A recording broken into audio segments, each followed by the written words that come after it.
Hi, this is Z, and I'm joined by my heterosexual life partner, McDreamy.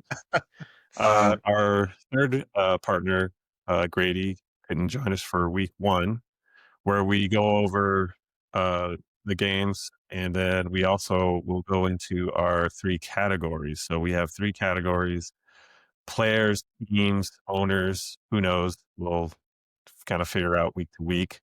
So our first category is subprime beef. Next category would be the Nathaniel Hackett Offensive Player of the Game. And then we also have the Jizzle Player of the Week. So thanks for joining us. And we're going to hopefully do this for the whole uh, season of 2025 and beyond. Thanks for joining us. So we just finished watching that Bills Ravens game. I think that was the best game of the week. Easily. Could be the best game of the season. We'll see.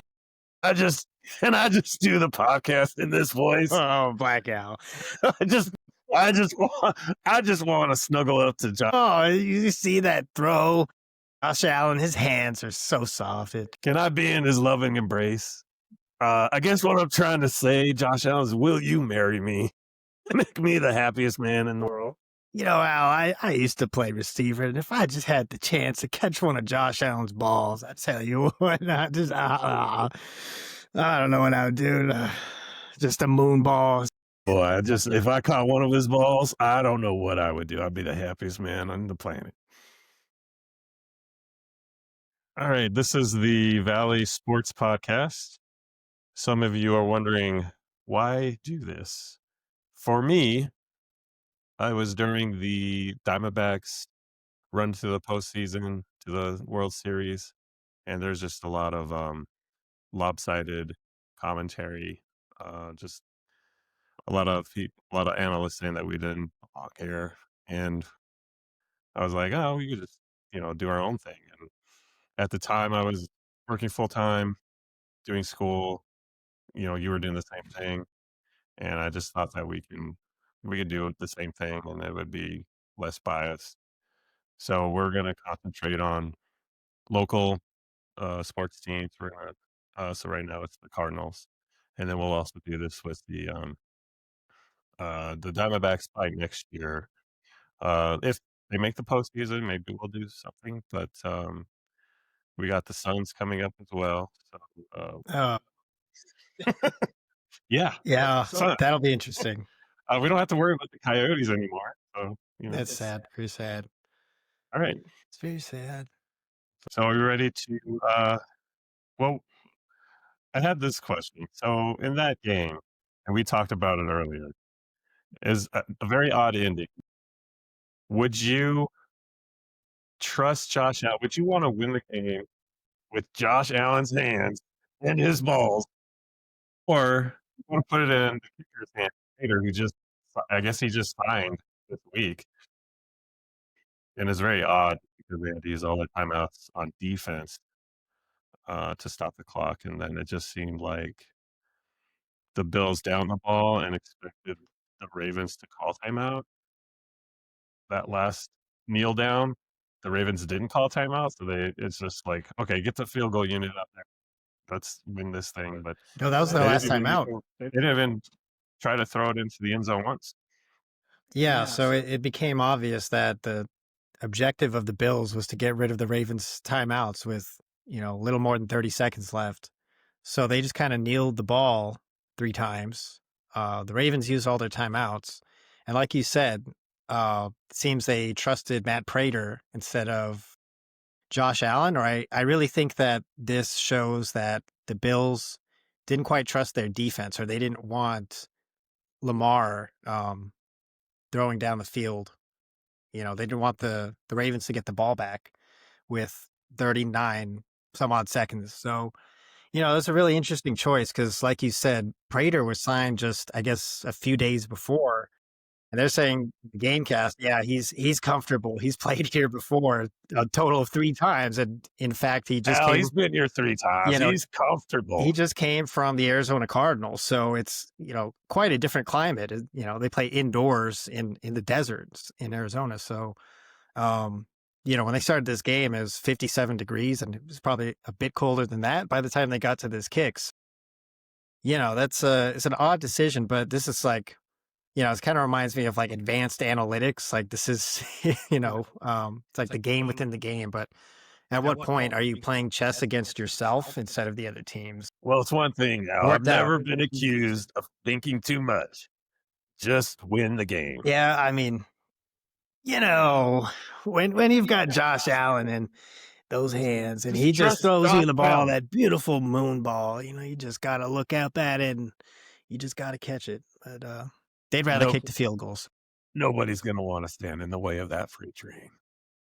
Yeah, they kneeled the ball 3 times, so I thought they would at least try a tush push or what is it called? It's called something else in Buffalo, the avalanche or the snow plow. They call it the snow plow. The Josh Allen snowplow. Right, with Josh Allen. We But call it the Allen special for short. yes.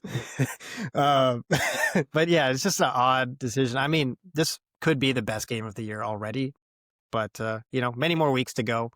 Exciting ending to week 1. I guess, well, we still have tomorrow's game, but I mean, Bears Vikings, we'll see. I don't think it'll quite stack up to this game. Great game though.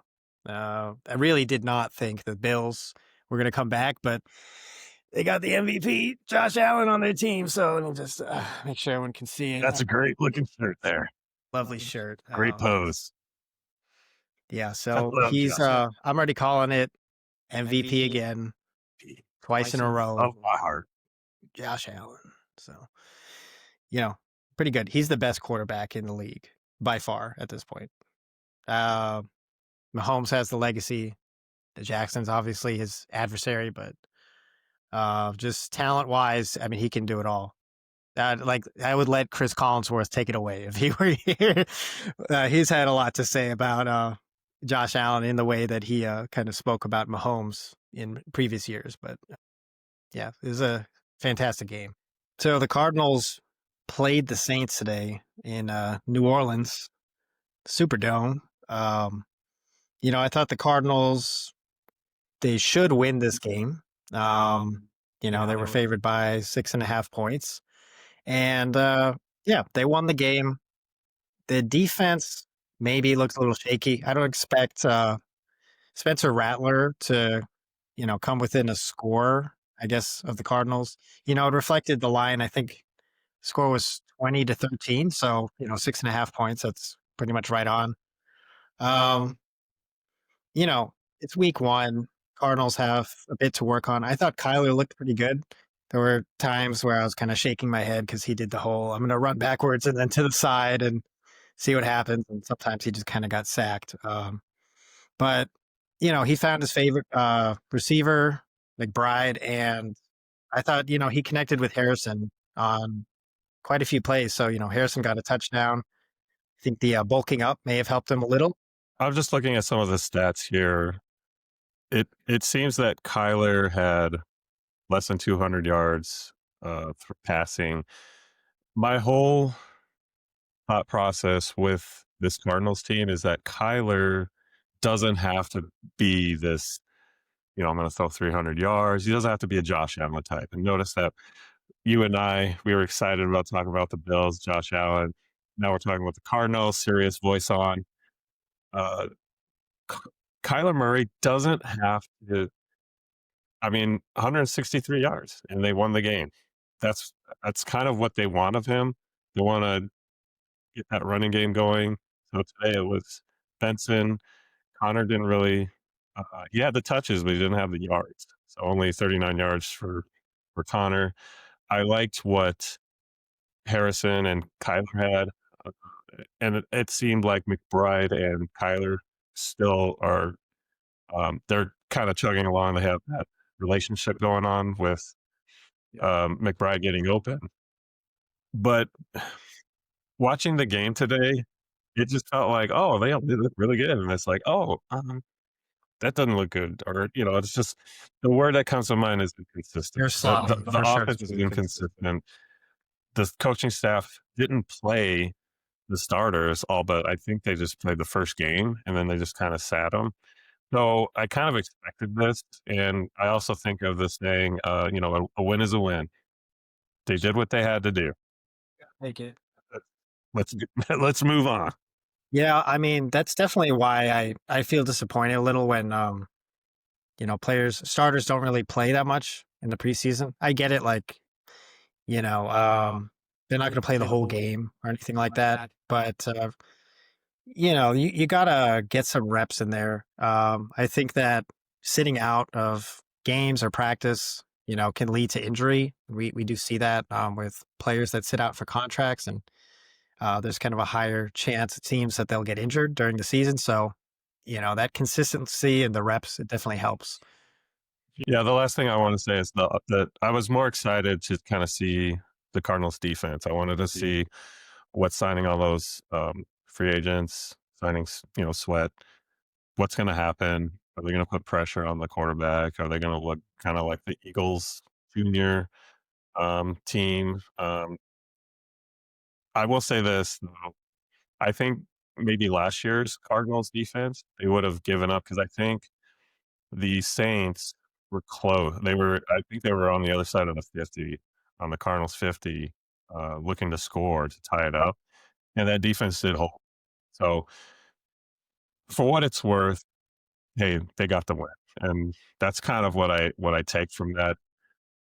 Let's see. I just want to see who they got next week. So next week, Panthers at home should be another win. But last year, Cardinals went to Carolina and they lost. So Now, another game where they should win. What's going to happen? I mean, to your point about the defensive line, I mean, did you think they looked, pretty decent? Because I feel like they held Kamara pretty well. And from what I know, the Saints actually have a pretty decent offensive line. So, I thought the Cardinals held their own for the most part. There's some, improvements to be made, and yeah, they can definitely get better though. Looking at Kamara's stats, so he had 11 touches, 45 yards, and a touchdown. So that's not bad.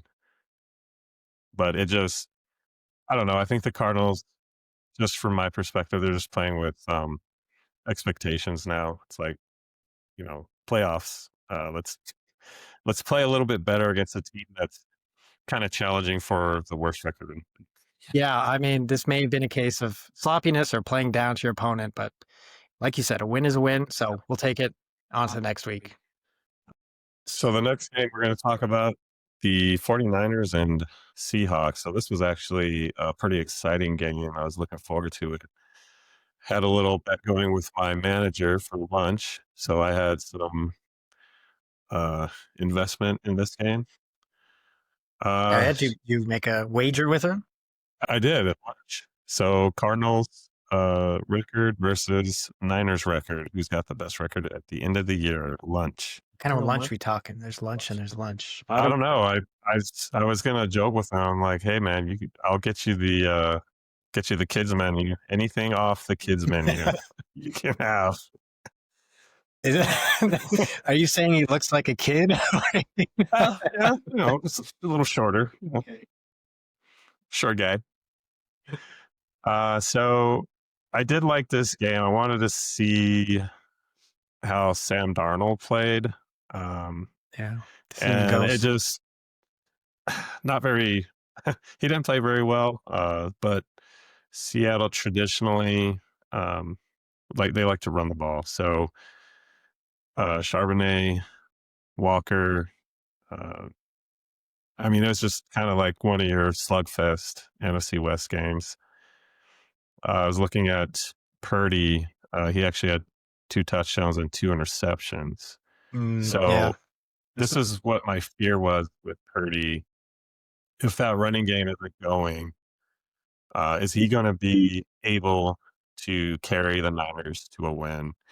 And he did this week in a little scoring affair. The other thing was the Niners had to sign Purdy. They had to let go of some of their veteran players, rely on rookies. They got Salah back, but he's not out there tackling anybody. He was a good coach with the players that he had his first time around. So now it's okay. Are we going to replicate what we had? Are we going to be the same? Or are we going to be better or worse? And so they look pretty good, but I think the other problem was Seattle made so many changes, especially at quarterback, receiver, trading Metcalf, that they kind of, um, I guess they might be even, maybe a little bit worse, but I think there's still time for Seattle to get better. The Niners, they did lose Kittle. He's got a hamstring, so hamstrings are Yeah, it's a tricky. bad injury. How long? What, 3 to 5 weeks, and then it's going to be kind of like a lingering thing. Right. And then the other fears with McCaffrey, you have a running back that gets a lot of usage. I think he's on his third contract. He's already had the calf injury last year, so you're relying on this guy that might not make it the whole season. So, Yeah, a lot of usage. I mean, how's 22 carries for 69 yards? Is that a lot of usage for you? yes, I mean, Brian Robinson also had 9 carries. So, they ran the ball a lot. And, I think this was like a test of how is the 49ers offense versus the Seahawks defense? Because, 49ers offense pretty solid. Defense for Seahawks seems to be pretty solid, but it's like the other side of the ball for each of those teams. The Seahawks, they're still kind of meshing and trying to, get some chemistry, a lot of movement there on the offensive side. Uh, Darnold, you know, maybe not quite seeing ghosts in this game. There were plays where he didn't see the linebacker, just threw it right to him. But he's got that sixth sense. yeah, he sure does. I think I joked earlier, like Sam Darnold can see ghosts, but can he see the middle linebacker? Yeah. So, some stuff there to work on.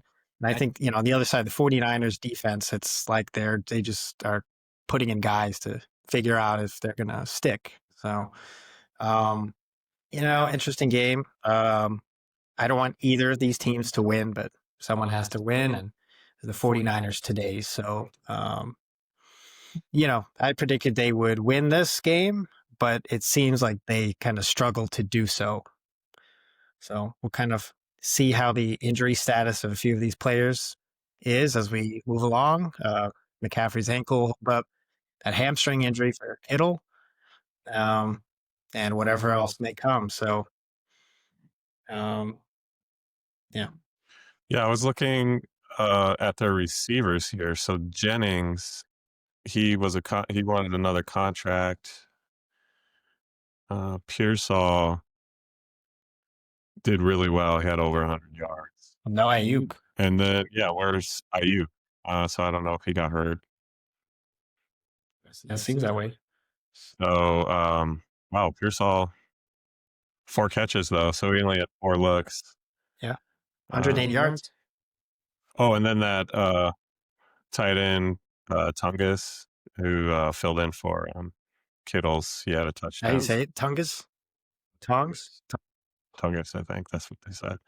And then looking ahead to week 2, the Niners got the Saints. So I think the Niners here, impressive win because they did go to Seattle, a team that's in their division. So that win just means a little bit more. Yeah. So now Cardinals, they got the Panthers, so they still have that division game yet. So the Cardinals just need to keep winning and keep pace with the Niners, who should win next week against the Saints. So next we have Houston against the Rams. So my take was the defensive line of Houston trying to get to Matthew Stafford. Was Stafford going to be able to stay upright? And I did pick Houston to win because I thought they were going to knock Stafford out. Yeah. Stafford already was looking at retirement, so he kind of had one foot out the door, one foot with the team, and then that defensive line getting after Stafford. I thought they were going to pretty much knock him out of the game, and it was a physical game. Puka Nacua, got hit in the head a bunch of times during Bleeding. the tackle. He actually had to leave because he got a bloody forehead. Mhm. But the Rams still pulled it. And that was impressive. Yeah, it was just kind of a tough game for both teams. I mean, obviously the Texans have a great defense, and that showed even though they lost. I'm just kind of curious what happened on the offensive side of the ball because I mean Stroud, no touchdowns. One interception. Yeah, one interception, 19 for 27, 188 yards. It's I don't know, like is this a case of, the Rams defense was that good or did he just not have a lot to work with? I mean, still got Nico Collins out there. Um Dalton Schultz, like I don't know.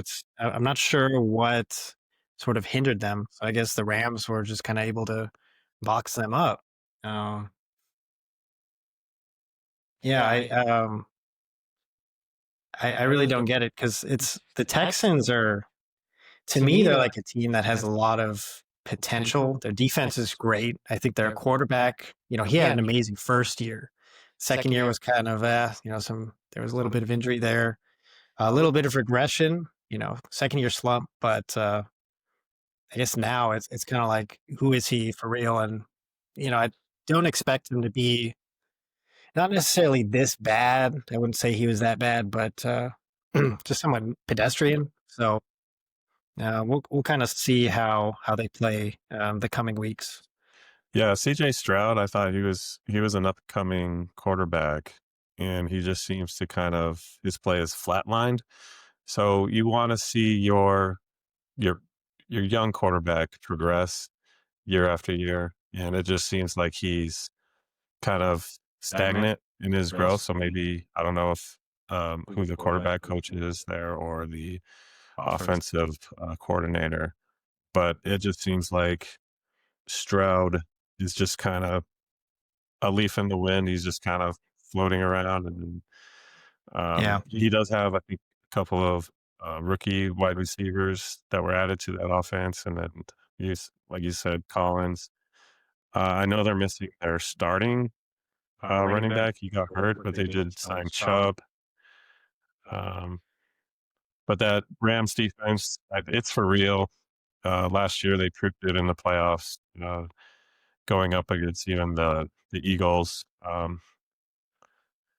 They were good enough to at least hold the Eagles and then give the Rams offense a chance to win. And just my whole question just revolved around Stafford. Was he going to be healthy enough? Was he going to be in the right mindset to lead that Rams team? I mean, like you said, he was contemplating retirement. As far as toughness, Stafford is one of the toughest football players I've ever seen.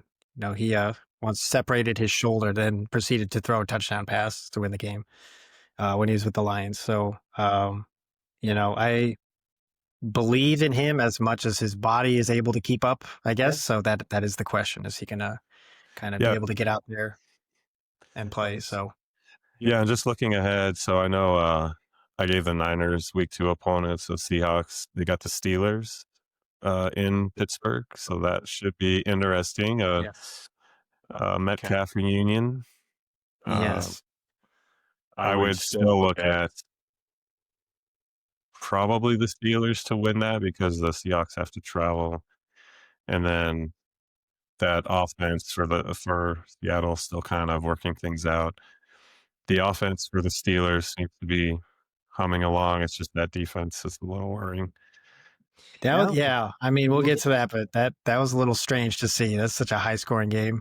And then the Rams, they have the Titans, so another out of division game for the Rams, Easy win for them. and that's going to be in Tennessee. I don't think it matters. But yeah, I think the Rams will come out on top. So let's get into some of the NFC East matchups. The Cowboys and the Eagles on Thursday, and the spit scene across the world. um, Jalen Carter spitting on Dak Prescott after allegedly Dak spat at Jalen Carter. He's been in the vicinity of Carter.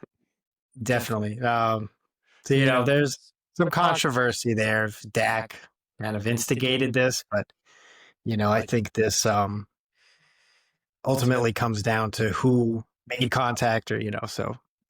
Obviously, Jalen Carter's spitting on Dak Prescott. That's the penalty, and he got kicked out of the game for it. I wonder, Disgusting. yeah, you know, I wonder if that really sort of cost the game. Almost, I just, it was interesting to me. The Cowboys were able to hang on, I guess. And it also makes me wonder if they had Micah Parsons, would that have kind of tipped the scales? But either way, this was a pretty close game. The Cowboys actually came out strong to start. They were leading for most of the first half, and the Eagles kind of almost tied them going into halftime. And when we got into the third quarter, there was that weather delay, the lightning that kind of delayed the game for I think almost an hour and a half. So that kind of you know the away team in those scenarios, it just is kind of like their ultimate demise, because you go out there for an hour and a half, play some rivalry football, and then you gotta just kind of sit and wait for an hour to 2 hours until you can get back out there just to finish the game. So the away team, they're probably feeling like, let's just get this over with and go home. So, after the delay was over, it just kind of you know, the score stayed the same pretty much. So the Eagles were able to get out there with the win. Um, you know, Cowboys again, better. They were better than I thought, but I don't think they're going to be a playoff team this year. Eagles, I think, whether Jalen Carter's departure kind of, softened their defense, or they were just playing down to their opponent. I think they're a lot better than they played. So, I don't think this is really that meaningful of a game, except for when they see each other, and kind of, there'll be more kind of fights going on, and, things to prove, I guess. But yeah, good win for the Eagles. They should win, and they did. Yeah, my take from this was it was going to be the one of those old school NFC East matchups. The Cowboys have a rookie coach, Schottenheimer. He's not like his dad, so he at least mixes up the run and the pass. So that's a nice change there. Um, the spitting incident. So Carter getting himself kicked out. So he's kind of the anchor of that defense now, because a lot of the NFL teams purged the defensive unit after the Super Bowl. A lot of players got their payday, and you got to be smarter than this. I think Dak kind of egged him on, and Carter took the bait and got himself kicked out, and really weakened that team. But that first half was pretty good. Neither team uh, had a punt, so each possession was a score, and the Cowboys were in it.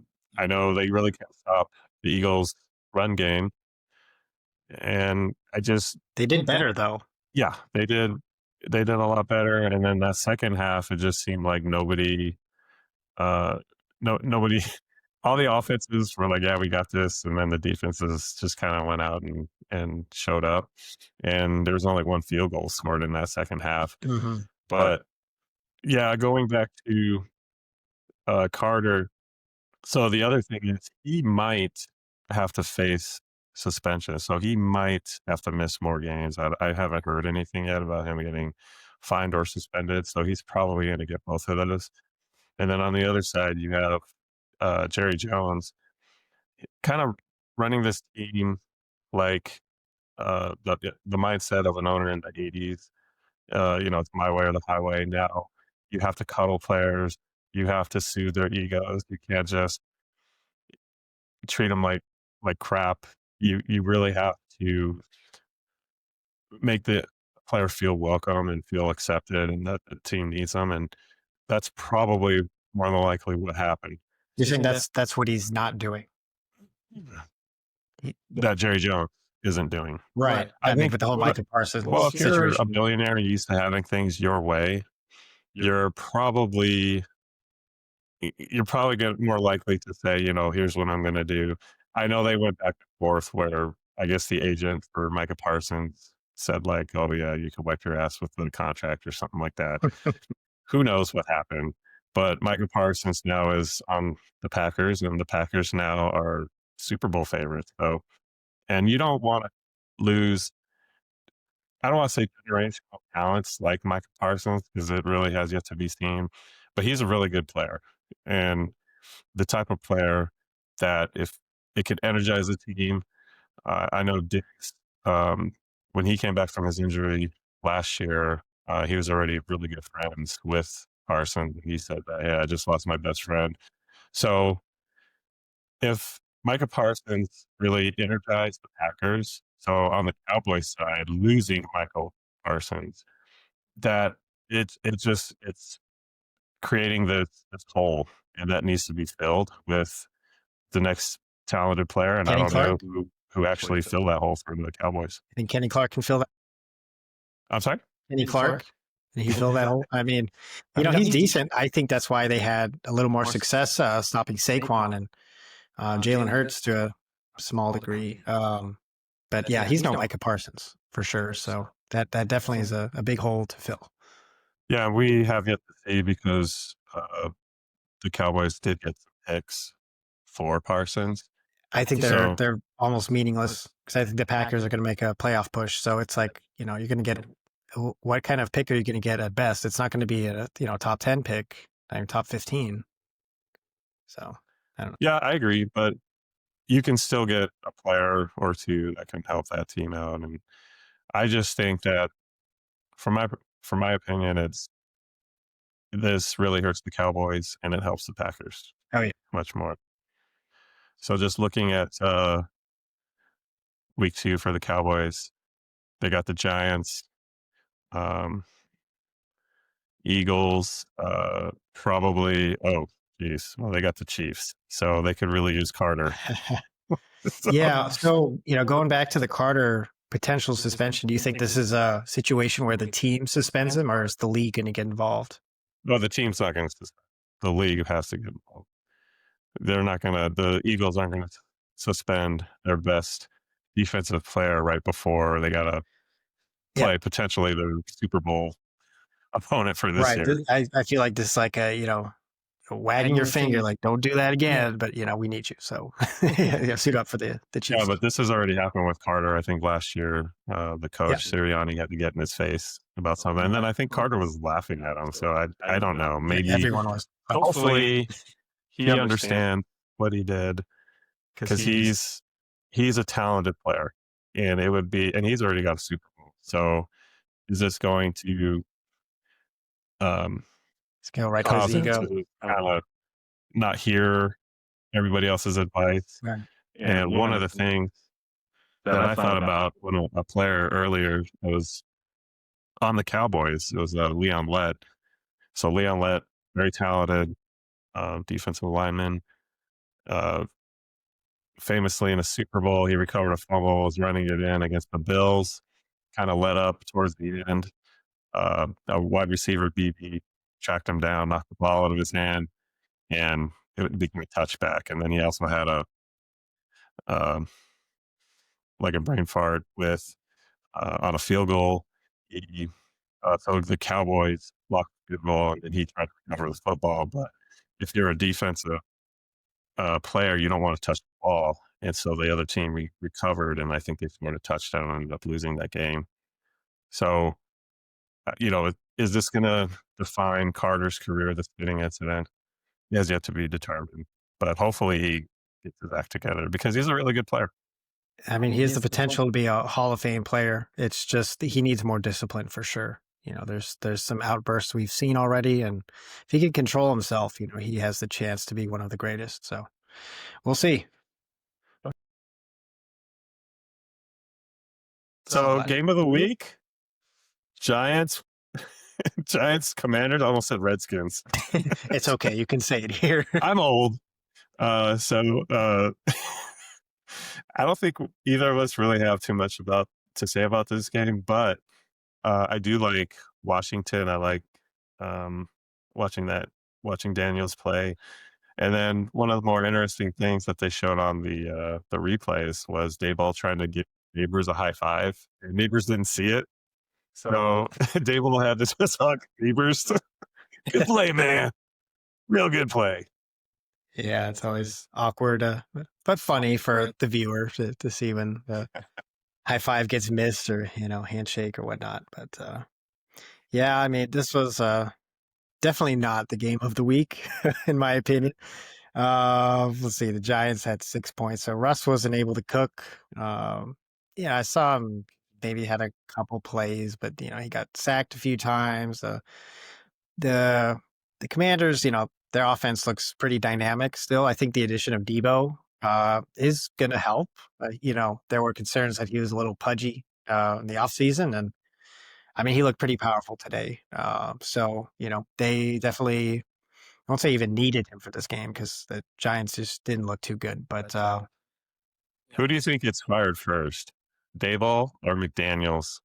uh, yeah, McDaniel for sure. Good. I mean, the Dolphins did not I even want show, him on my team. but yeah, I mean, we'll see kind of what happens with the Giants. I don't think they really have too much. I mean, Neighbors looked okay. Um, he's a great receiver. The defensive line of the Giants, I think, is still one of the best in the league. So, this is just the first week again. Um, they have a lot of improvements to make. And I think we'll see Jackson Dart out there maybe in a few weeks. Just give him a little bit of time to sit behind Russ and Jameis. Um, and we'll probably see him halfway through the season. Do you think the Giants just go, hey, we're going to go with Jameson week 2? Uh, Well, who are they playing? let's see here. Cowboys? Week 2, Giants Cowboys. Yeah, so I think the Cowboys are going to destroy it's in Dallas. I think the Cowboys are just going to absolutely dismantle the Giants. So I don't know if we'll see James that game, but if Russ, has a bad game, we'll probably see James pretty soon. Yeah, that Cowboys Giants matchup, I'm going to be interested to see who the Giants are at quarterback. I'm assuming they're going to probably see what Jameson can do. And then Cowboys, I'd like to see what Schottenheimer has planned, because from what I've read, that Giants defense was supposed to be pretty good. And I don't know. I think Washington's just a little bit better.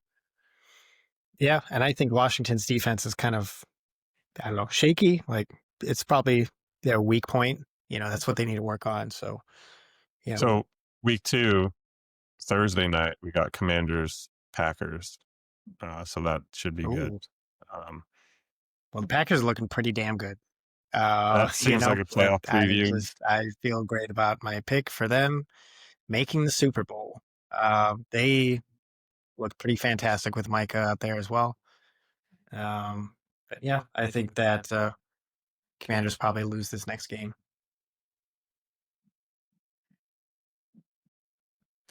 Okay, so we're going to the NFC South. First game, Bucks Falcons. Man, I really like the Falcons.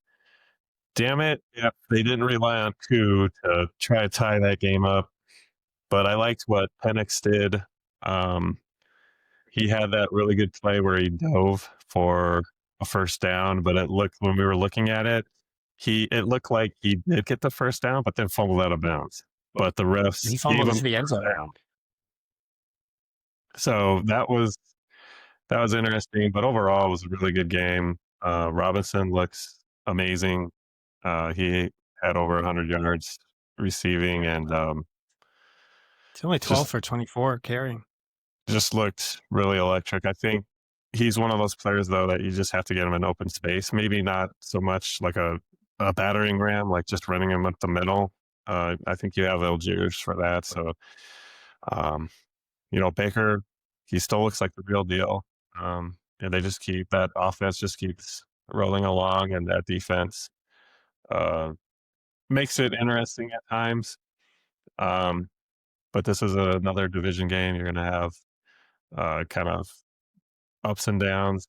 Like I said, we were watching it. It was, we were really invested, and I just Damn it if I didn't know Koo was gonna miss. I knew he was gonna miss. He's pretty accurate, or at least he was last season. But yeah, I mean, he kind of had that first shot at it, um, and it didn't look too good. And I was thinking, I think he's gonna miss this. And he sure did. So I'm glad the Bucks won. I had them winning this game. Baker did look good, 3 touchdowns, just humming along. And I'm glad his new weapon is really working out. Emeka Egbuka, 2 touchdowns for the rookie wide receiver. So, he could really be a problem. I've heard a lot of chatter about him in the offseason, and it looks like he very well may, be next up in the future of the Bucks. So I'm excited for this Bucks offense, this team. I think they have a real shot to make some noise this season. The other side, the Falcons. I mean, Penix was a bit of a surprise to me. I didn't really know what to expect from him. I only played a few games last season towards the end. They just kind of threw him in there. And, I felt that was kind of unfair to him as far as getting into a rhythm, but he really held his own. And he's a very aggressive player. He throws down the field and he'll run for it. Like you said, there was that play where he kind of tried to run into the end zone. He dove and kind of lost the ball at the 1 yard line. So, that went in for a touchback. But he was able to have a separate play where he did score a touchdown rushing it. Again, dove. So, he's really going for it. Good stats throwing. He threw 42 times, 27 completions, almost 300 yards.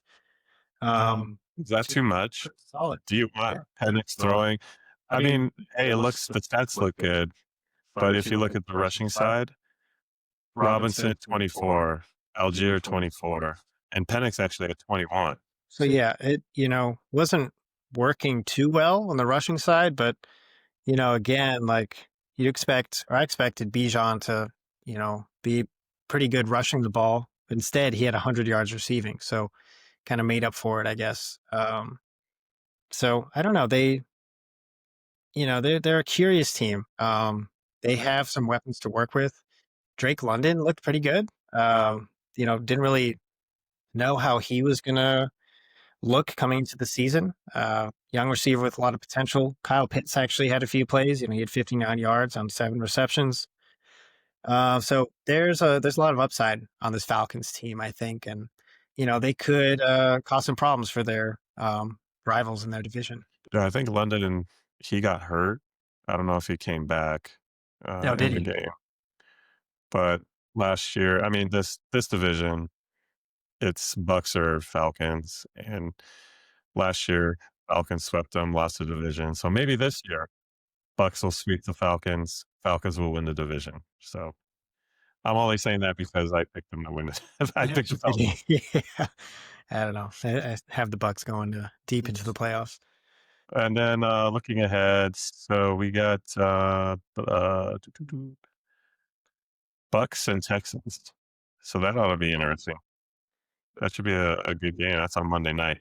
I see that being very similar to the Rams Texans game we just saw today. Yeah, and then probably if the Bucks have Baker, you would expect the Bucks to kind of pull that game out, similar to what the Rams did to them. Yeah. And then Falcons, they have the Vikings. So that'll be interesting because that would be Sunday night. So they're in. That's basically, if you don't want to call Penix's few starts last season his real rookie season. I mean, this rookie against rookie, right? Second year rookie versus second year rookie. So that'll be an interesting one. Because the defense on the Vikings, Brian Flores will throw some interesting looks at Penix and we'll see how he handles it. And I'm curious to see McCarthy as well. So next we have the Carolina Panthers at the Jacksonville Jaguars. And, I wasn't really too interested in this game, to be honest. The thing I was maybe a little interested about is how is Trevor Lawrence going to do? Obviously, he took a pretty massive hit last season, so I just, want to see if he was still all there. As well as Travis Hunter, making his first start in the NFL season. So, he played receiver, which I found pretty interesting. I thought he's kind of be more on the defensive side of the ball. He's a little smaller, but he was able to make some noise out there. Had a few receptions, just 33 yards. So nice little start for him. Um, Trevor Lawrence was, I don't know, mediocre. Don't really, can I say no opinion? Uh, 19 for 31, 178 yards, a tutty, an interception. Uh, we'll see more. Don't really have an opinion on him at this point. The other side, the Panthers. Could Bryce Young be regressing? I mean, it seemed like people are making a lot of noise about him at the end of the season. Like, oh, look, he had 2 good games. Like, watch out, Bryce Young. I just don't know. He looked pretty bad in this game. Yeah, I think that question is valid. I think the coach for the Panthers kind of wanted maybe to open up the playbook a little too early. And you with the quarterback, this is a saying in the NFL. The quarterback's best friend is a running game. I think the Panthers would be wise to get that running game going and help Young out, and it would kind of keep him focused. I thought they would run the ball a lot more. Yeah, Chuba Hubbard only 16 carries. There were games where he had like 35 carries. I mean, like on average last season. So, running game didn't seem to help out too much. yeah, and maybe just kind of simplify the passing game for Young. It seemed like they were putting a little too much on his plate, and just hey, rely on that running game. Um, I was kind of looking forward to seeing a higher scoring game, but again, I think the Jaguars are they're going to be a good team, and I think they're going to be a thorn in the side for the Texans in that division and give them a little run because you already have Trevor Lawrence, who's a pretty good quarterback. May have lost some of his confidence last year with Peterson as a head coach, and then you look at the Jaguars running game. He Lawrence had some help. Etienne had 143 yards. I mean, you almost had 150 collectively. It's hard to lose with that. Yeah. Yeah. Then that defense, if it is average, I think this team can be dangerous for the Texans because just mainly because I like Cohen, the new coach, and I still like Trevor Lawrence.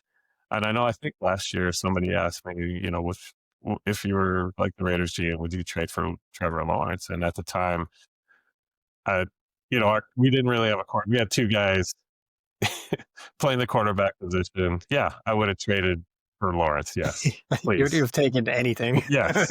I mean, we have Geno Smith now, and I'm happy. Yeah. We're average, and the Raiders have a chance to win. But again, this game should have been, I think, a little bit higher scoring. I don't know if the 10 points just reflects on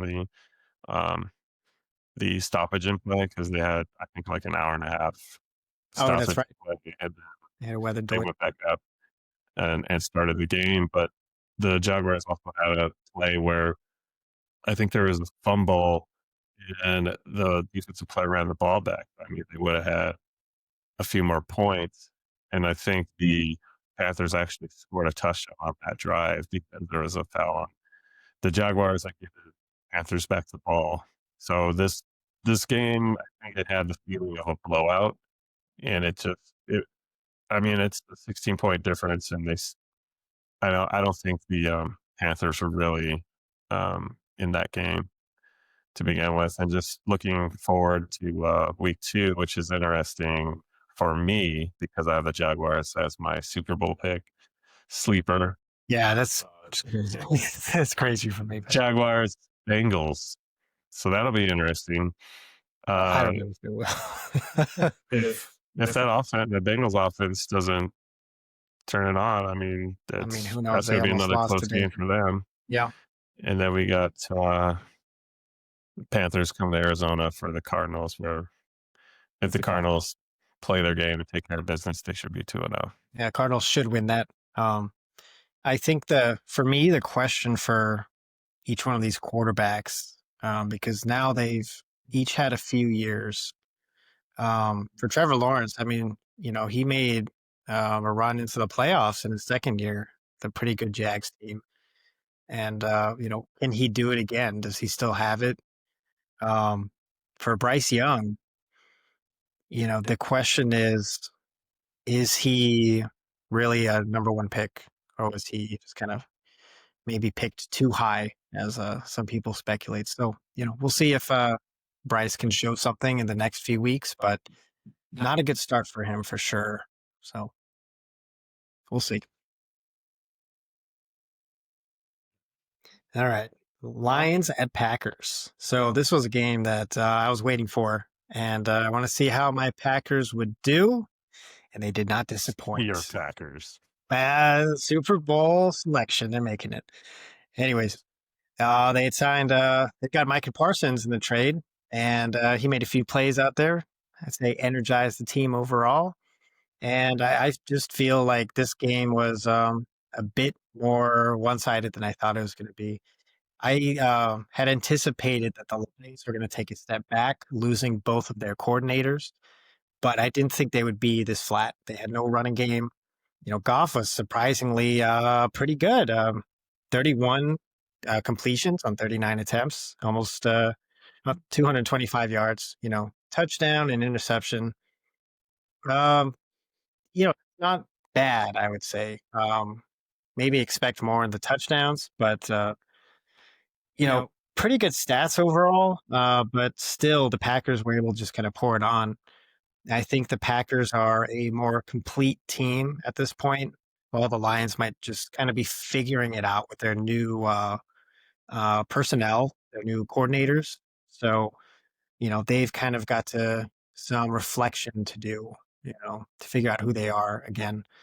But as for the Packers, I mean, just looking great. I mean, humming along. Can't wait to see their rivalry uniforms. Sorry, not their rivalry, their retro uniforms with the little leather bound helmet thing going on there. So, we'll Yeah, I want to see how they do that. yeah, The one bar going across. yeah, it's kind of a gimmick, honestly. But I have high hopes for this team, and they did not disappoint. Yeah, I was looking forward to this game as well. I wanted to see what Parsons was going to do. I wanted to see how Green Bay played, and they didn't disappoint. So they really stuck it to the Lions early, scoring on the first two drives and forcing the Lions to rely on Goff to kind of get him back in the game. That's why he had such a high attempt rate. But Yeah, again, you would want the running game to complement the passing game, and Montgomery and Gibbs were kind of shut down by that Packers defense. so let me ask you real quick. What do you think of that? Because the Packers had just traded away Kenny Clark, and question that Grady had asked last week is, how are they going to stop the run? Getting rid of Kenny Clark, and it seems like they were able to do that pretty well with both Montgomery and Gibbs. I mean, together they had less than 40 yards, or a little more than 40 yards, but not that much. So So the only answer, the only retort I have is, don't care. Micah Parsons, I want to see him attack the quarterback. I want to see him crawl on the grass after he's devoured Jared Goff. And he did get, I think he got one sack, but I thought that overall this, as Parsons' departure affected that Dallas defense leaving a void, the Green Bay Packers defense just got energized. And it just seemed like last year when I was watching Lions Packers, I was like, okay, I think the Packers might get them this time, to get the Lions this time, but they didn't. And the Lions kind of had an answer for them, and they looked like head and shoulders a better team. And now, and now, and now this year we have the Green Bay Packers. They look head and shoulders above, better than the Lions. So I think the departure of Johnson and Glenn, their Lions offensive defensive coordinators, that had an effect. And now you're just kind of left with Jared Goff where remember when he was with, um, the Rams, and then I forgot what the coach's name was for the McVay. Rams. Yeah, so even when Goff had him, he was kinda average, like, he wasn't, all that good, and then with Johnson, Goff seemed to, his his game seemed to progress, and he was actually, like, a number 1 pick. He played like a number 1 pick. Yeah, I mean, Goff was still pretty young when he was with the Rams, so that factors in a little bit. But you're right. Sean McVay is a offensive genius, so there there's definitely a lot of opportunity for Jared Goff to learn a lot there. With Ben Johnson as his coordinator, I mean, I've been hearing a lot about how Ben Johnson has a very specific way to kind of illustrate the plays for the quarterback. It's just, one read, two read, all timing based. So, going into the huddle with two plays. So it was very specific. So I'm curious as to what the offensive coordinator for the Lions is doing for Jared Goff and how that's really translating. But I guess we're kind of seeing that it's a little clunky so far. So a lot to improve there. Yeah, just looking ahead week 2, so we do have Commanders Packers Thursday night. So again, another potential playoff opponent for the Packers. Yeah. And will the Packers kind of carry the momentum? Will they be head and shoulders above the Commanders? So this is a home game for the Packers. I would expect the Packers to win this game, and possibly have it be a little bit closer than this Lions game. And then Lions, Bears at Lions. week 2, Bears and Lions, so that's gonna be, another interesting test for the Lions, another division game. Return of Ben Johnson. So, yeah, and then you have, the Lions, they already lost the division games. These first 2 games are important for them. So this next game, Minnesota, Chicago, it's more of a preview because it'll be tomorrow for us, Monday night. So, we'll talk about it next podcast, but today we'll just do kind of a preview, and it's too bad our brother from another mother couldn't be here because he's a big Bears fan. Oh, great. So we got Minnesota, technically a rookie quarterback. I know he got hurt last year. Going to Chicago, playing that revamped Chicago team. You do have Ben Johnson, offensive-minded coach, teaming with Caleb Williams, number 1 pick. So I would expect Chicago to try and establish the run. Minnesota has a very good defense. They like to take the ball away. And Minnesota did trade one of their defensive linemen to the Jets, which was kind of interesting because they did have a very good defense. So I do expect Chicago at home to take the win and then give Benson his first win as a head coach. And that's pretty much what I have there. Yeah. So, you know, obviously I want to see how JJ McCarthy plays. Is he going to be ready? Obviously he had the year off, that injury. So, is he going to be able to kind of make the difference for the Vikings? And even in college, he was more of a runner. So, I mean, Yeah. Yeah. That's true. So, the Vikings still kind of have most of their team with them. Obviously not that defensive lineman, but they still have a decent offensive line. They've got a running back. They've got a superstar receiver. Tight end Hawkinson, and again, there's that defense with Brian Flores. He's going to be throwing a lot of exotic looks at Caleb Williams. So, also interested to see that side of the ball for the Bears with Ben Johnson and Caleb Williams, how that system's going to work. I've heard that there's been a lot of work going into Caleb's timing because he has kind of been notorious for holding onto the ball too much. It also helps that they've improved their offensive line quite a bit. And I am hoping to see Caleb do a lot better, honestly. I mean, he's got all the weapons now. He's got Ben Johnson's scheme, and I think his timing will be a lot better. They'll be playing at home, so he should feel pretty comfortable. And I think the Bears will come out on top in this one. Yeah, we're looking week 2, Bears, Lions. We kinda already went over that. So, Ben Johnson, 2-0? Question mark? Yeah, the revenge. He's back. We got Falcons, Vikings, so that's gonna be the Sunday night game. Again, another tough matchup for McCarthy, who's a rookie quarterback. I I don't know, I could see the Vikings being 0-2 and then Jeffries wanting a trade or complaining at the very least about not getting enough touches. I actually think that'll be a pretty competitive game. I think the Vikings could win that game. We'll see. Young quarterbacks, anything can happen. And then we have the Chiefs at the Chargers in Brazil.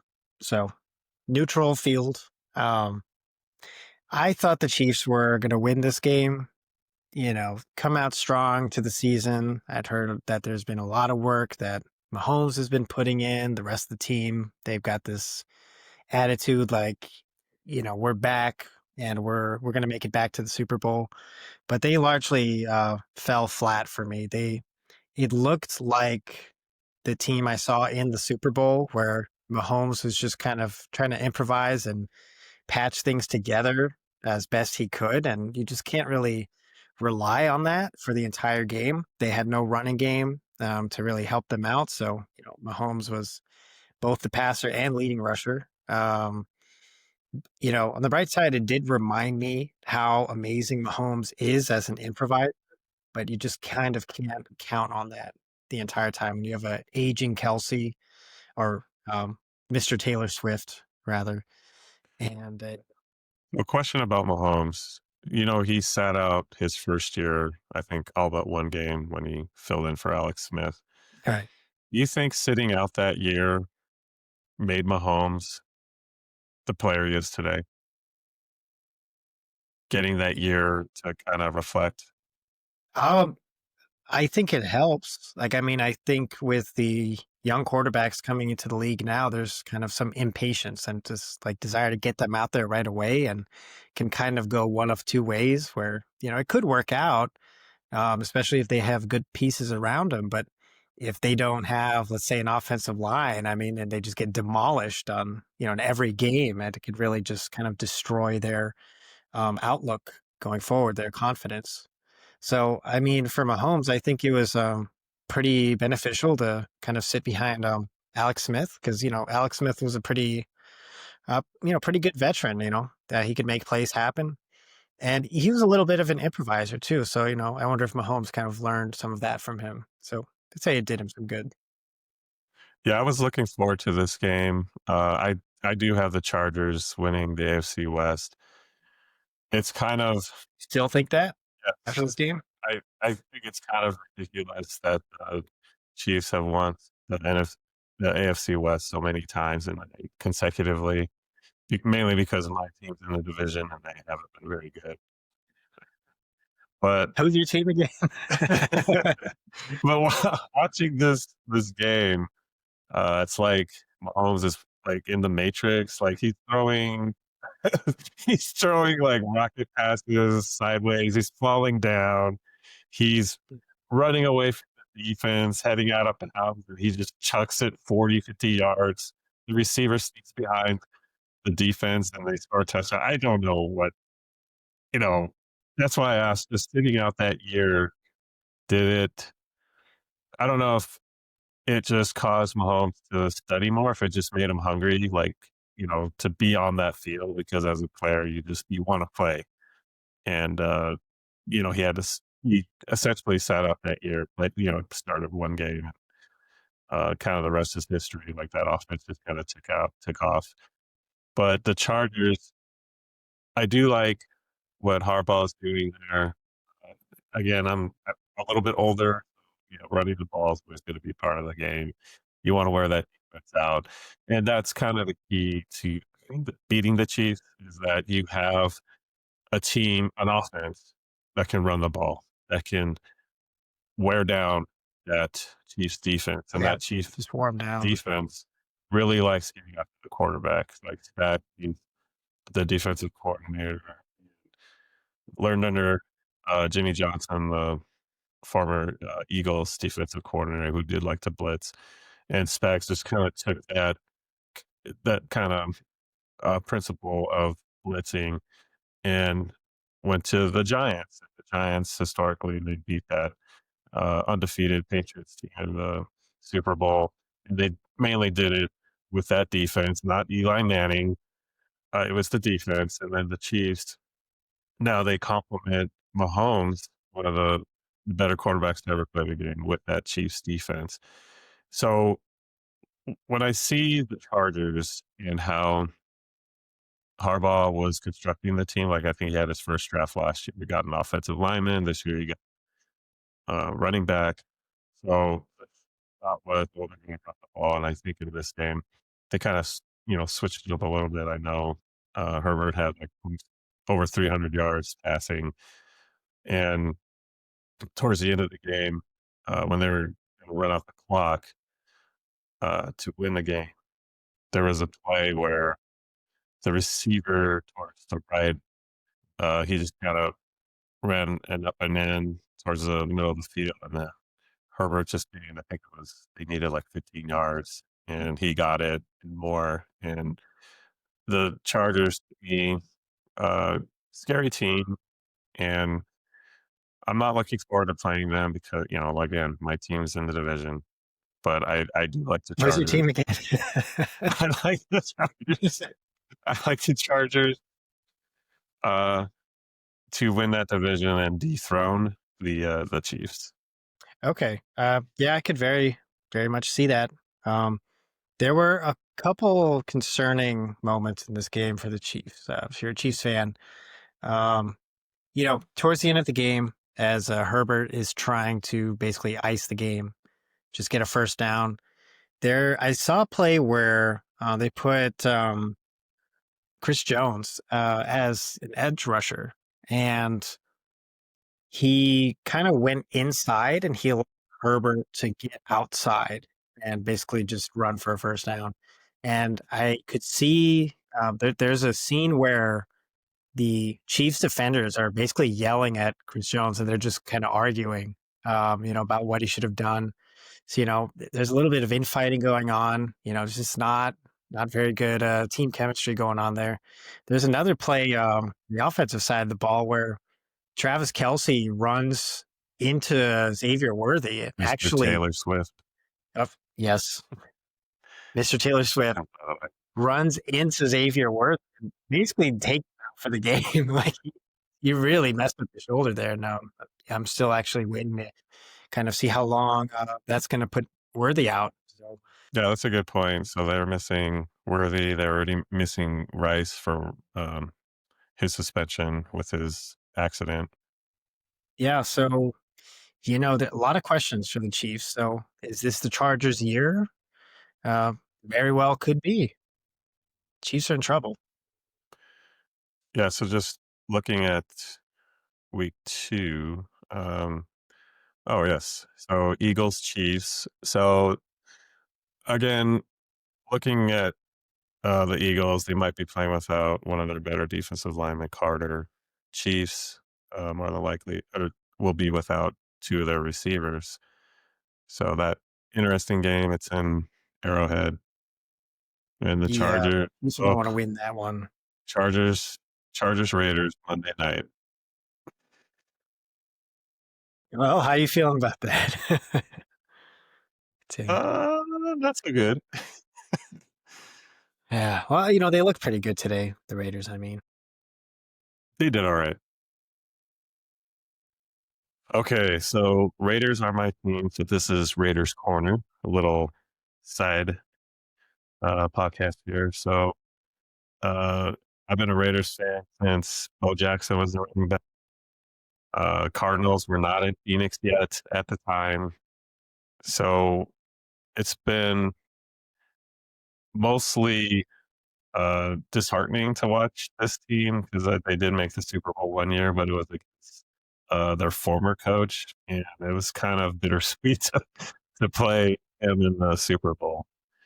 So last year didn't do so good. This year You get Pete Carroll's kind of a retread coach, but um, he is familiar with team building. So hopefully, this Patriots game is a harbinger to of the season, of the rest of the season. So it looked like the Raiders actually knew what they're doing. So they traded for Geno Smith, which Geno Smith, journeyman quarterback, was an upgrade to what they had. So now it just looks like this team on offense. Okay, this is what we're gonna do. We're gonna, it, more than likely for this year. Hopefully, the Raiders do not beat themselves.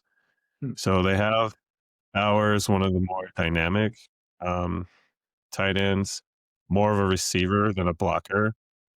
So, and then they also have Meyer, who was a very good tight end as well. So I don't know if they're going to do more two tight end sets. They selected a running back in the first round. Traditionally, I don't like selecting a running back in the first round just because they touch the ball so much and then they get worn out. So maybe if you wanted to run the ball, maybe get another offensive lineman and then get a running back later on, or a running back in the free agency market. Yeah, so you think I was going to ask, you think it's easier just to kind of pick up a running back somewhere else along the way? I think running back, you can. It's been proven in previous drafts that you can get a running back in later rounds. That's pretty good, or you could just get one that's a free agent. But I know it's not a sexy pick um, to select offensive linemen in the first round, but traditionally those are the types of players that last longer. I mean, we're talking about 10 years, 9 year, 9+ years. And they are important not just for the run game, also for the pass game because they protect the quarterback. So I do think that this the Raiders team is trending in the right direction. The only downside is your opponents in division are all playoff teams. And I think two of them are dark horse picks to make the Super Bowl. So even to win a game in the division is going to be difficult. So I'm treading lightly. I have the Raiders at a kind of 6 or 7 win team for this year. And then one thing about this Patriots team that I liked is the defense was able to um, complement the offense. And I know it's still early, so I think both sides of the offense and defense will be able to play better. But I do like what I see. I um I hope that they can continue this. And it does feel like last year's Raiders team would actually they would have lost this game. They would have found a way to lose this game. It was exciting to see this Raiders team actually pull out a win. Um, Yeah, good for them. I mean, I think treading lightly is wise. As you said, there's, two dark horse contenders in that division. And then there's the team who just made the Super Bowl as well, I would say. So, all three teams in their division are, pretty formidable. But, they looked pretty good. I think that they kind of snuffed out some of the noise that was going around the Patriots. People saying they're going to be contending in their division. Adding Vrabel, Drake May, improving that roster a little bit. I think that the Patriots are, up and coming, but they're just not quite there yet. I know Bill Simmons is probably pretty depressed right now. I think he said that this was basically going to make or break their season. So I guess the Patriots season is over. But Raiders, I think that they'll be a tough team for other teams to play. I think they can kind of hang with most other teams in the NFL right now. And what I saw was it looks promising for them. Just their division is tough. Yeah. yeah, just get the numbers. So Geno Smith, 360 yards passing. Yeah, I mean, that's all fine and good, but you want to see the running game kind of complement the passing game. Jets only got 38 yards rushing. Yeah, he had a touchdown. I didn't like him preseason. I forgot which team he played, but he scored a touchdown. He said he arrived in the preseason. Let's get through the season Just pump first the before brakes, you arrive. maybe. But he did leave the game with a knee injury, but um, I read some reports online that said that he's fine. He should be playing next Oh, game, good. but who knows? And then let me look at the Patriots real quick. So again, this is kind of a reflection on the Raiders defense. So we had May with 287 yards passing, and so this is kind of what I like to see the Raiders try to emulate. So the passing 287, receiving 103.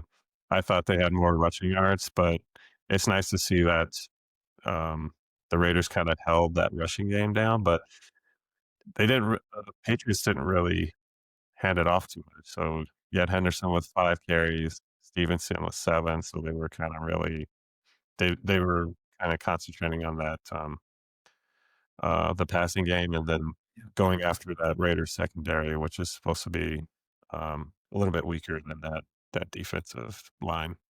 Yep, they held their own. So, you know, um, only way to go is up. But they are hosting the Chargers next week. How do you feel about that after seeing the Chargers and the Chiefs? Not good. Oh, I mean it's Yeah, in Vegas, so so helps. let's see what the Raiders can do against a team that has some sort of semblance of what they want to do. They already have their quarterback, who's not a journeyman. So what I like to look for in this game is the Raiders not to beat themselves, to uh, the players to put themselves in position to win the game and force the Chargers to beat them. Because in years past, it's been the Raiders make a mistake, either a dumb penalty or a turnover, and then they just lose the game. We're going to see a little bit of a running back battle. That has yet to be seen. I mean, Janty, he's a rookie running back. That looks like they gave him he had 19 carries and only 38 yards. So I think Carroll's still going to give him the carries, and it's going to be up to Janty to um, earn those yards. I mean, I guess so far, who do you think's a better running back? It's only been one game in some preseason, but you like Hampton or Janty? Well, Hampton, I didn't really get to watch him play too much. Janty, you would like to again just have him have more yards. Um, Hampton, I'm not too sure, but I think with the Chargers, Harbaugh, they're probably going to really hammer that running game and give them the chances to be a really good running back. Yeah, and they probably have a better line from the Chargers. Oh, Chargers, yeah, I think definitely they have a better offensive line, but I think they do have one of their offensive linemen he's injured. Um, and then Patriots, They are I'm at just the Dolphins. jeez. Oh, Jesus, right. Oh, oh, Mike, I feel for you.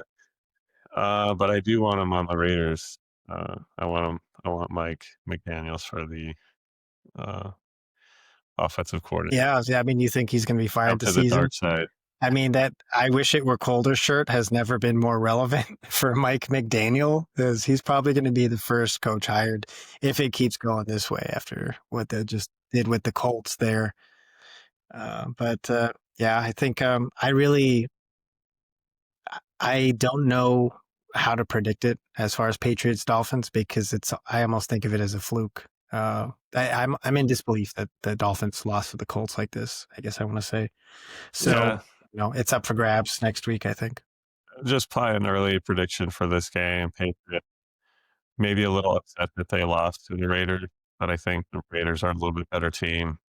The Dolphins, I never really liked Tua. And then even having Mike McDaniels as kind of the offensive coordinator, and he's a great offensive mind. They just never really won a big game.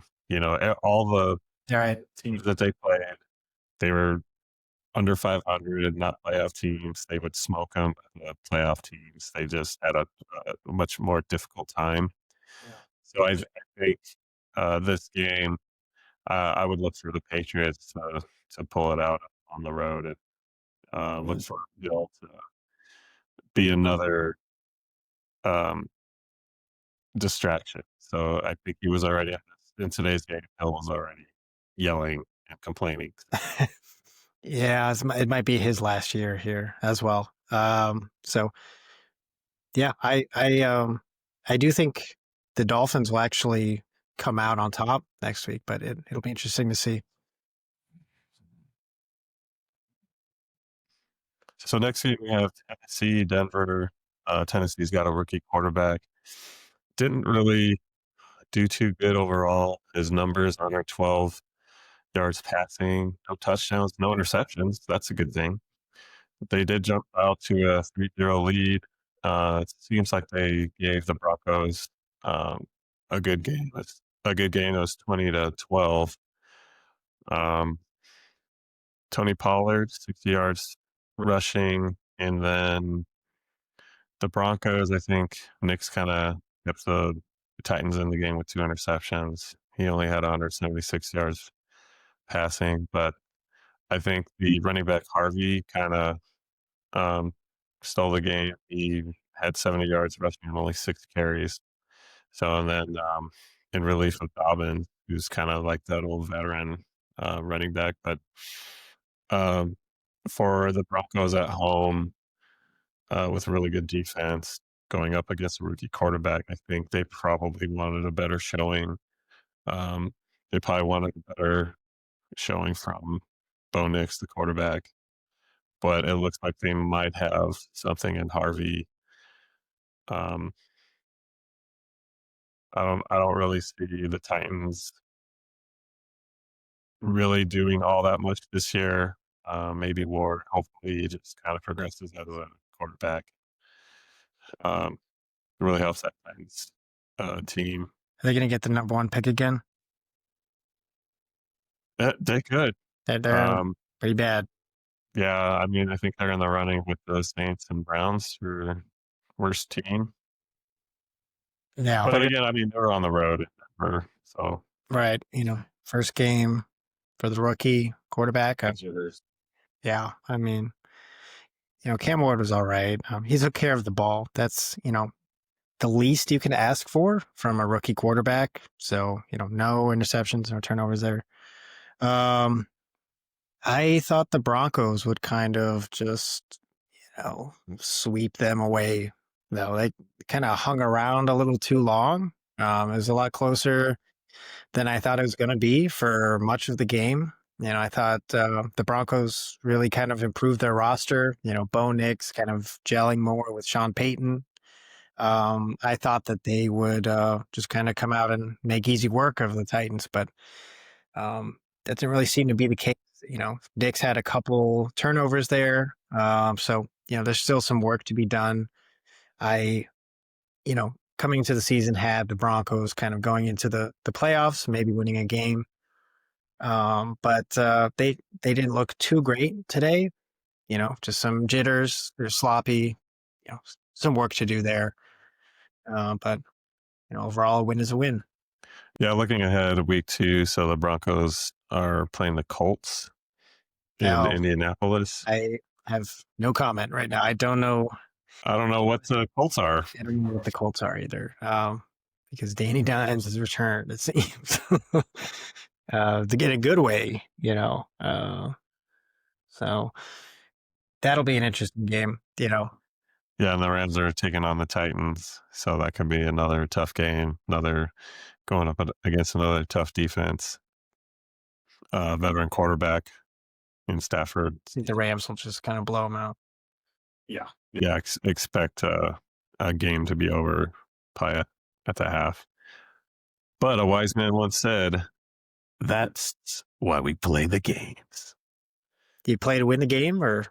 Is that a That's different one? why we play the games. Or You think a team will win, and then it's like, oh, no, wasn't expecting that. there's my parlay.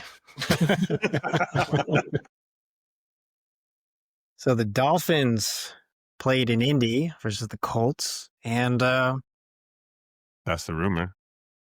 they man, I really hated this game. I was doing so well in my parlays, and then Dolphins were like, "Nope, nope, forget about that." So yeah, they really screwed the pooch here.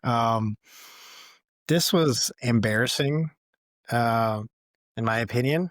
You know, have Danny Dimes light up your team like that. You know, you have Tua, you got Tyreek Hill, and you got Waddle. You know, what's the problem?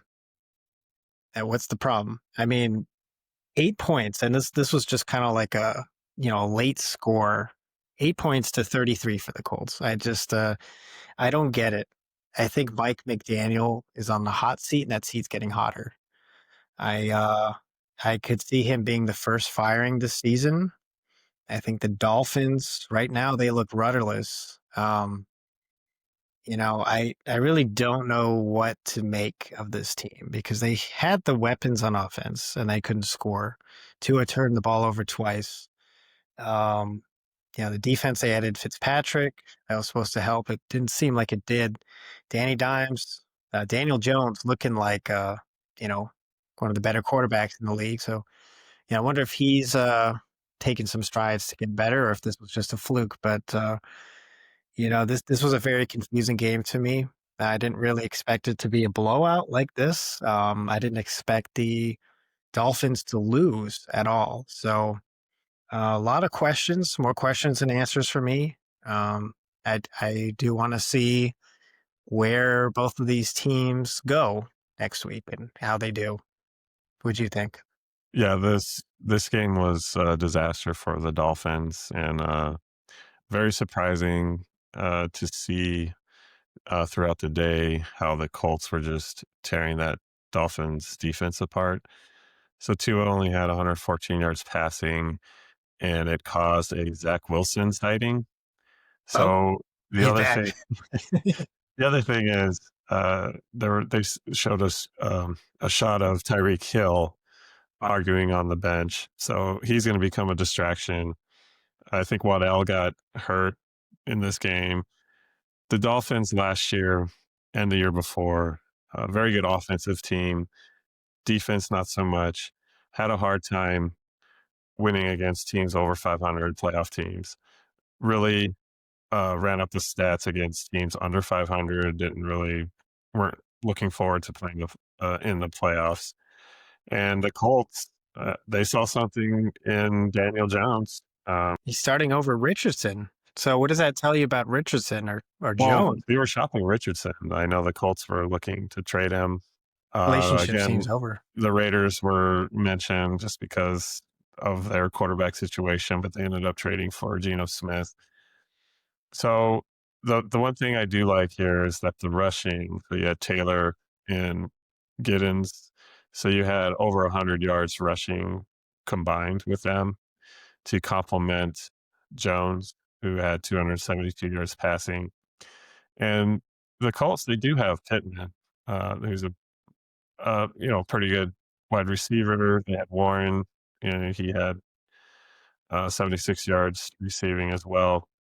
So the question I think for the Colts was just their defense. Um, they were the NFC South. Yeah, Colts, Jaguars, Titans kind of ridden off, and this was the Houston Texans division to win. Right. So now this does spark a little interest in the Colts season and what they're going to do. And is this kind of what what the Giants saw in Daniel Jones is, just a guy that can operate that quarterback position and with confidence. And I think this The big Colts offense gave was able to instill confidence in him to run the offense. And then I think it's important going forward for this Colts team to run the ball and to give Jones help with the running game. Well, it's crazy because, yeah, like 272 yards for Jones. He had one touchdown. You said the running game was decent. They ran the ball 40 times, including Jones for a few of those, but Jones was also 22 for 29, which is pretty insane. So does that mean the Dolphins defense is nowhere to be found? This is a bargain bin defense. And then, the Colts defense, what does it say about the Dolphins offense and the Colts defense, holding the Dolphins, to 8 points like that? Are the Colts for real on defense? And, where's this, Dolphins offense going? Yeah, it certainly looks like Tua's regressed. Um, McDaniel really, I mean, I think his days are numbered. You think he's regressed? Oh yeah, I think that uh, the offense that Tua was in um, was more of, I would say, more of a gimmick offense in that they don't really run the ball to wear down the defense. They just run the ball. Um, it's almost like more for show. Like they didn't run the ball uh, f- purposefully. It was just, yeah, we'll run it, and then we'll just do some exotic, formation that you've never seen, and then it's almost like smoke and mirrors with the Dolphins offense. You think their offense was empty calories offense last year then? I mean, you mentioned the teams that they faced, sub 500 for the most part. Yeah, a lot of gadget plays, and they had games with great running stats, and then obviously Hill and what he was doing, receiving. Yeah, I think so. It's just in that they weren't able to. I don't think they really ever beat a playoff team. They lost all their games to the Bills while McDaniels was there. The other, I know they've played the Chiefs. They've never beaten them. It's just all these playoff teams that they've played. They've had a tough go with it. Right. They really put their stats up against sub 500 teams. And like I said, I was reading earlier that because of the money Tyreek Hill is going to be making, he's going to be let go at the end of the year because he's got 2 more years left. Yeah. Yeah. I see that very easily happening. Okay, next game we have Bengals Browns. So I was looking forward to seeing the Bengals offense led by Joe Burrow. Joe Burrow was my MVP pick. He's not going to win it with numbers like this: 113 yards passing, one touchdown. Yeah, they're a division. It's a division game. The Browns. I was reading that a lot of people were predicting that defense to be better. So Higgins had 33 yards. Chase. So he had 26 yards, but he only had 2 receptions. I know. So I hopefully it was that Browns defense. Uh, I think it was interesting when they were showing this game that I think towards the end the Bengals had a chance to ice the game, and I think they only needed like 1 yard. And you have all the money put into that offense, and instead of trying to go for that 1 yard, they punt the ball and like, all right, defense, hold. We trust you. They came out though. They picked off Flacco, so I guess their gambit paid off. Yeah. But Going forward, it's like I said, that it's the offense. That's what's going to lead them this year. A lot of people have them going to the playoffs, even challenging the Ravens for the division. yeah, and the Bengals, they're notorious for starting the season slow. So this with the division matchup, can throw some wrenches in there for them. So they were a little clunky for sure. I expect the Bengals to be a lot more high-powered than this. But credit to them. I think the Browns probably had 3 chances to win this game. They missed an extra point. Browns are What going to else? Brown. I mean, Browns are going to Brown, really. The interception at the end, I think they missed another field goal, a different point in the game. So, this was a lot closer than I expected for the Bengals. But yeah, I could very well see Joe Burrow kind of stepping up into that MVP caliber player that I think he is. The Bengals offense is extremely high powered. Just waiting to see it, and I'm sure we will hear pretty soon. Yeah, I'm just looking forward to week 2. So it's Jaguars, Bengals. That's going to be an interesting game for me because I do think the Bengals will make the playoffs, and then I think the Jaguars are too. So that's an interesting game. I am looking for the Bengals to bounce back and Burrow to have he in order to win comfortably, he's got to be in the like 300 passing yard range. Yeah, at least. I mean, this is in Cincinnati, so I think Jason Higgins, 100 yards at least for both of them. And then I think they have another receiver there that's supposed to be pretty good. Browns, who you got? Where are you, Browns? Do they already have a bye? I don't see them. Oh, Browns, Ravens. Ravens So that's going to be, slaughter. Oh, after this game we just saw today, yeah, that's going to be bad.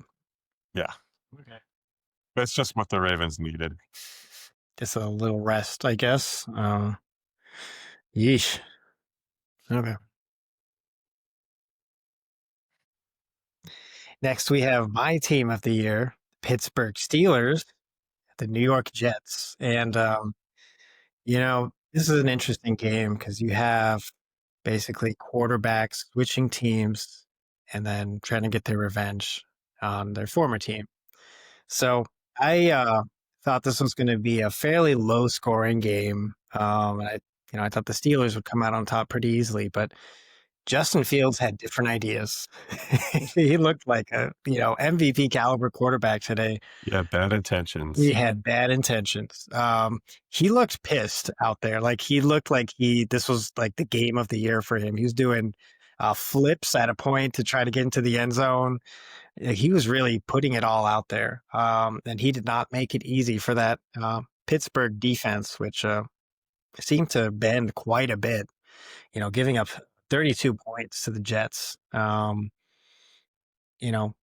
come out on top, 34 points. I thought Rodgers looked pretty shaky at the beginning. He got hit quite a bit in this game. And I know, he said he doesn't want to get hit anymore. It really looks like it, but he looked rusty at the beginning. I was wondering, is this it for him? People are saying, that they've analyzed his throw and he's throwing 3 inches off target approximately. I don't know how you measure that exactly. But I got to hand it to him. He still finished the game strong. I mean, almost 250 yards, 4 touchdowns, no turnovers. Hey, what more can you ask for? They came out with the win.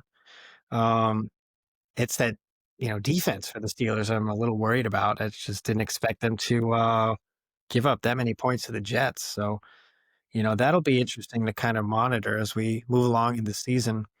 The Jets, on the other hand, are a pretty interesting team. I think they're a pretty strong running team, and I figured they're just going to kind of run the ball with Fields, run the ball with Hall, and they did that for the most part. But what I really didn't expect from Fields was just to be slinging it around the football field. So, kudos to Fields. It's fun when he's really playing this well. I hope to see more good games out of him. But good win for my Steelers. So, question for you: do you think the Steelers' offense will be scoring over 30 points a game this season? That's tough because the Jets defense is pretty good. Um, I high 20s. Yeah. So I think that a little less than what we saw today. Yeah, this game was interesting because the Jets were up by a lot more points and the Steelers were able to come back. So I just want to know who was wearing Justin Fields number 7 because I've never seen him make throws like that. And if you keep that up, Yeah, and He's looking at a big payday.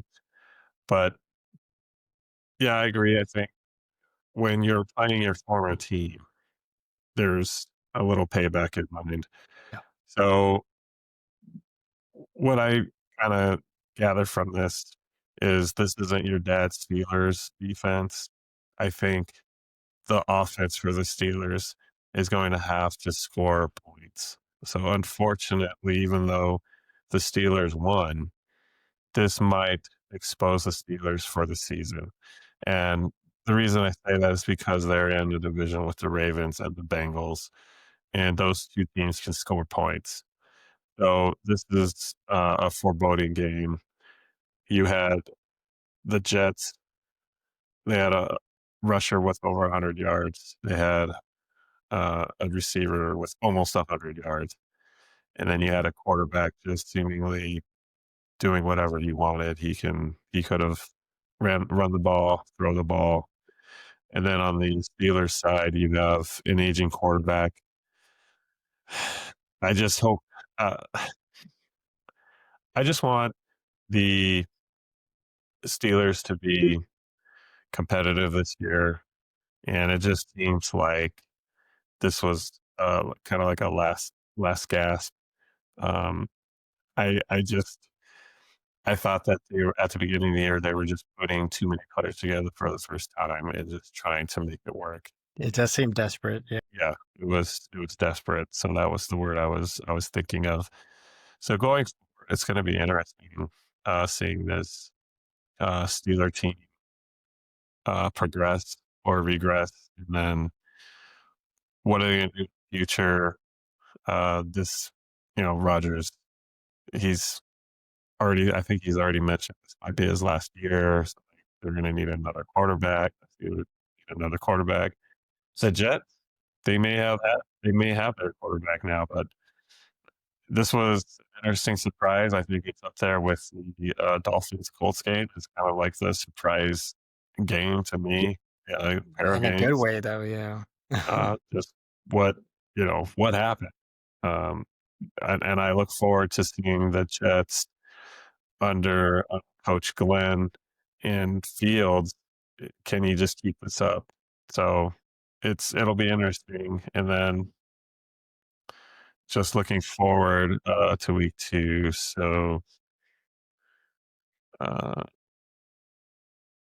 we got okay. So Bills Jets.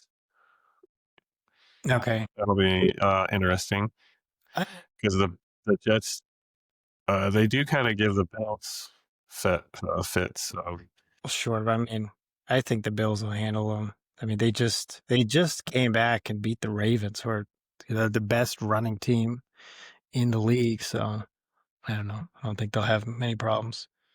yeah, I think the I want to see what Coach Glenn how he kind of manages this team because I think he's actually going to be a pretty good coach, and they may have found their quarterback in Fields. The Steelers. Seahawks at Steelers. Oh yes, So DK Metcalf, yep.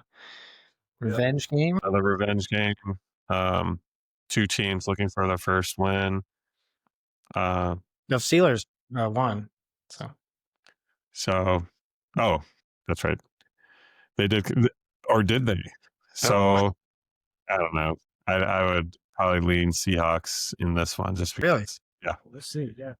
Uh, the Seahawks probably have a better defense and then also a better offense. Yes. We still have yet to see Looking that. forward to that one. So we got a week 2 with some more good games. Yeah. So now we're going to get into our weekly categories. So I was reading some articles on MSN.com. One of them was about subprime beef. So subprime beef is a fast food chain that wasn't meeting the standards of the government. So, just for an example, uh, Taco Bell, famously known for not having the highest quality of ground beef, uh, and it was also mentioned that Whataburger also, their patties, subprime beef, just because of the, I think it was the antibiotics they weren't using.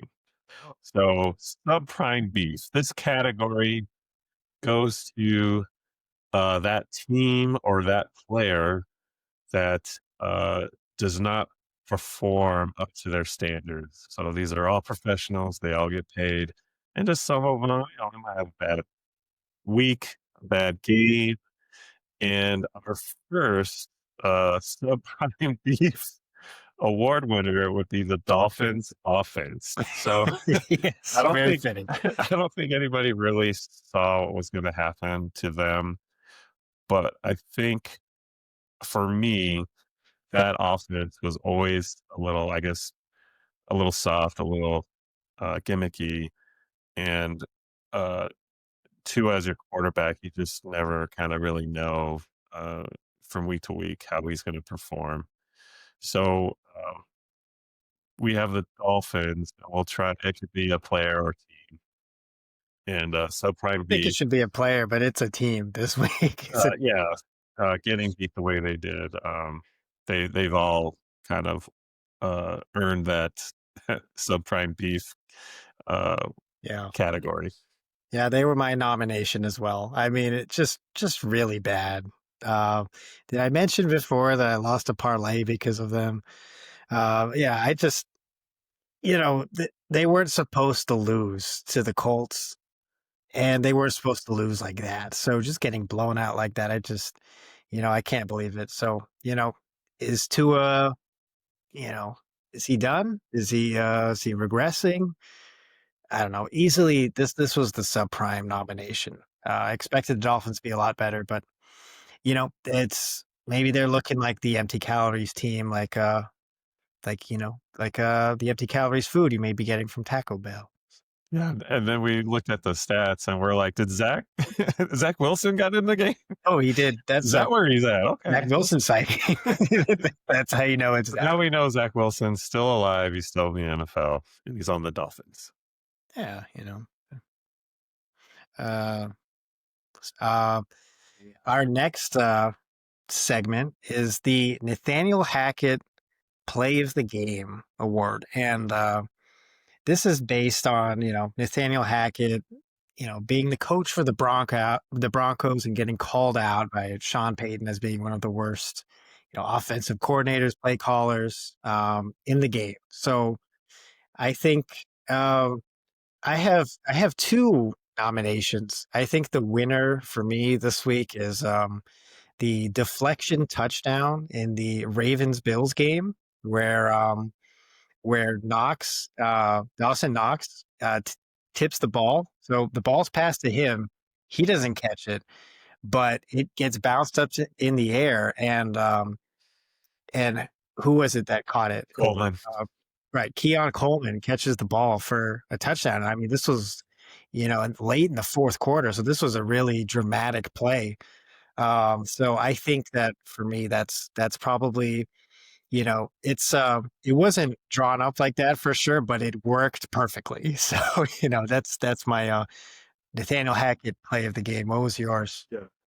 It was, uh, a little, background. So I think we had, Matt Canada. He was the offensive coordinator for, the Steelers, like 2 years ago, and then, he was actually fired, uh, I think, like, halfway through that season. So, that was the first, he was the first namesake of this category, and then we went with Nathaniel Hackett. Yeah. Where's he at now? I can't. I think he went back to Canada. I think he's still That is racist.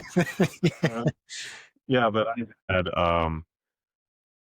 again, this is, one of those offensive plays, similar to like you have in basketball where you have a player that throws up a shot and coach is like, "No, no, no, the shot goes in." Yes, yes, just like we drew it up, and just having, such a really good game, Ravens, Bills, and it comes down to Allen kinda throwing it up, and it almost looked like there was 2 different receivers that could have, um like he was throwing it to, And luckily for the Bills, in the back of the end zone, you had Coleman, uh, that was actually, like, paying attention and had the, um, reflexes to react to a tip ball and catch that. I think he had to dive for it. So it was overall a pretty impressive game. Uh, and then, just one of those plays where it's like, "No, no, no, yes!" And just like we drew it up. It did kinda look like, what you were saying where it's just like Allen threw it up, and I think there were 3 receivers in that area. It's just like, "Someone catch it, please." And, Coleman caught it, so it worked out exactly as drawn up. Honorable mention to DK Metcalf in the, Steelers-Jets game where, Rodgers passed him the ball, and it bounced off of him, hit another Steelers receiver, and then bounced back to him while he was on the ground, and he just kinda caught it, so that was my original pick, but So it was another reflection, like a the def tip ball, yeah. yeah, yeah, And so then I think was it DK so Metcalf? He was just laying on the ground and he caught he's like, yeah, "Oh." he was completely out of the play at that point, like, he fell down, but it just kinda bounced back to him, so Just how we drew it up. right, just a funny mishap that worked out, you know, usually this will probably be like a horrible play, just a gaffe, but, funny it is 2 deflections this time. And then our final category, so again, this came from a MSN article. So our Jizzle player of the week. So Edrin James, you all remember the running back Edge. He has a son, Jizzle James, formerly of the Cincinnati basketball team, Cincinnati Bearcats.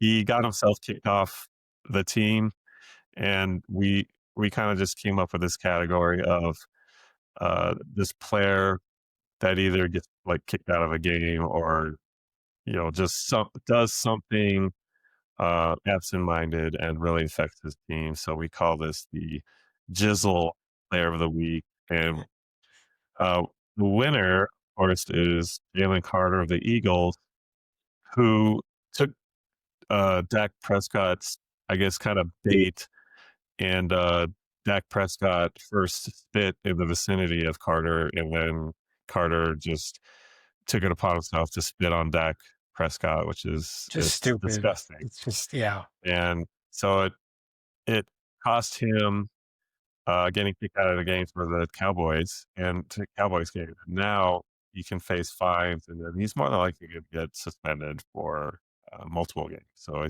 he's really going to hurt that Eagles defense. Yeah, just silly, immature, disgusting. Exactly the qualifications for Jizzle Player of the Week. So, good job, Jalen Carter. Hope you have more of these later on. We could do our season-ending finalist awards for Jizzle Player of the Maybe we'll have like some trophies and we'll just mail them to the. So like, what's this? Uh, But I think we had for this one, we had another nominee. We had Jerry Jones with his handling of Micah right. Parsons. Yes. So we were like, can an owner jizzle his Right. team? Some philosophical questions. So we were just thinking of, you know, Jerry Jones probably chiseled his team, chiseled himself. Uh, All over himself. Just how can we work this so that an owner can be jizzled and be nominated for this award?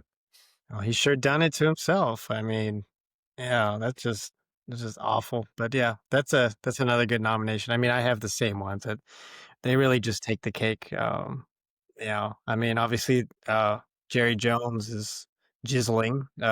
Probably has longer, impact and ramifications long term. I mean, but yeah, Jalen Carter probably see that suspension coming. Yeah, I know the Eagles don't want him out for they face the Chiefs next week, but Yeah, and Jerry Jones, he also just jizzled his team for the future because Micah Parsons was a young and up and coming talent. I mean, he's going to be around for years. yeah, those draft picks aren't going to be equal, value. And Kenny Clark's good, but it's just a true jizzling. So Good first week for it. A true jizzler. The Jizzler, he's back. Okay, so our last game, we have Baltimore and Buffalo, one of the more exciting games for an opening weekend. We have 2 Super Bowl bound teams, potentially Super Bowl bound teams. So, Chris, I just wanted to ask you, did it look like Derrick Henry was gonna lose his pants when he ran the ball? Wow. Oh, his pants were just so tight out there. It's just every time he was running the ball down the defense and he started stumbling, someone tried to tackle him. It looked like, his britches were going to come down, and you never really knew what was going to happen, but we never really got a good peek at that. I just I tell you, it's just amazing to see him run. People try to tackle, he just stiff arms them, just pushes them out of the way like they're little kids out there. You know Mike, it's really just a blessing for us to see him run. And, Josh Allen had 394 yards. Does Josh Allen have a T-shirt with the Superman logo under his pads? Black Al, I've got his T-shirt right here, and it just reminds me every time I look at it in the webcam recording right here. I tell you, I used to play receiver, and if he just threw the ball to me, with just those soft hands releasing the ball, I feel like I could feel his hands when I touch the ball, and just throw that moon ball up there, and just let me catch it. All right, that's it for the Valley Sports Podcast. Thanks for joining us as we start this NFL season and find out who our next nominees for our fun categories will be next week. So, again, thanks for joining us. We hope to have Grady here with us next week, and stay tuned.